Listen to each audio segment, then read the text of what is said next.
Assalamualaikum warahmatullahi ta'ala wabarakatuhu. Greetings of peace and good morning to each and everyone.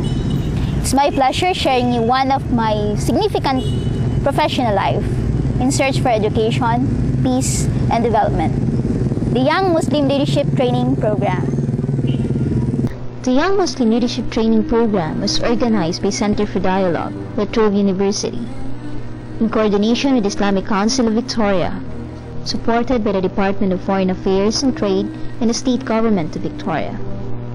Australia is one of the richest continents in the world, but like any other, it also faces many challenges, but nothing more important than that of making their society one, which values and nurtures its rich cultural and religious diversity. Australia's Muslim communities, representing one of the world's great religious traditions, have much to contribute. Muslims have been integral to Australia's development since early settlement. In recent years, much has been said about looming clash of civilization between Islam and the West. The war on terror is being fought mainly in nations where Islam is the majority religion. Australian Muslims have themselves been subjected to powerful pressures and often less than flattering media attention. The program sees that there is a need for young Muslim leaders to emerge who can speak clearly and confidentially about the various issues which confront people of Islamic faith in Australia today, and who can participate fully in shaping Australia and global future. From my 2-month experiences in Australia, I learned a lot in terms of dialogue. That is, emphasizing the importance of dialogue and bringing people together of different faith and beliefs, not only of religion but of perceptions about the global issues, and how understanding and sharing these beliefs will contribute to the global understanding, peace, and development. Viewing terrorism as the highlight of the struggle of Muslims in many parts of the world, the design part of the program is the discussion about the Southeast Asian regions and their responses on war on terror, or after the September 11 event, as well as the other bombings in some parts of the world. We particularly discussed about responses from Malaysia, Indonesia, and Philippines. After then, Muslims being suspected of terrorism or act of terror have been the center in the eyes of every other faith, negatively and or positively, subject of policies and others. However, after discussing issues of Southeast Asian region, I'd like also to share, it is sad but important to note that many, if not all people of Australia, or Victoria in particular, are blind, ignorant of the situation of Muslim in Mindanao or in Philippines as a whole. Also, part of the program is the Middle East Conference, which we tackled about Middle East's prospect of peace, stressed out the issue of Israel and Palestine, wherein we invited Jewish and Palestinian speakers who knowledgeably talked about their experiences and studies about their issues.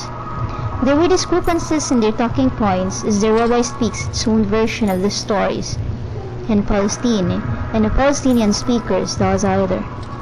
This has brought us further to understand more, find out the realities of the situations. We also discussed about Iran's nuclear weapon and Iraq's disputes, and the intervention made by the United States in Iraq. Along, we learned the participation of many other countries in U.S. interventions to Iraq. In all these issues, intractable conflict of Middle East and the other countries, we also explore possibilities out of Obama's effort and aspiration for global peace. We've been exposed to different community dialogues, to Canberra, the Australia state's capital, states leaders, to the federal parliament, and Middle East ambassadors, and many others. We also had the chance to meet different Muslim personalities, leaders in Sydney, and they talked and discussed about leadership, particularly servant leadership, and the importance of understanding, listening and understanding with respect may it be of different faiths. A lot of issues not just in the Muslim community. In general, what inspired me most is their utmost efforts in terms of understanding, interfaith understanding or dialogue, and how were they able to build a functional or a working network of these different faiths that you can always or really count on in times of crisis. I mean, in facing different or various critical issues that may involve issues of faith, and developing young leaders with the emphasis on the use of dialogue as a tool, as a method, or as a strategy in attaining or having a strong foundation of leadership.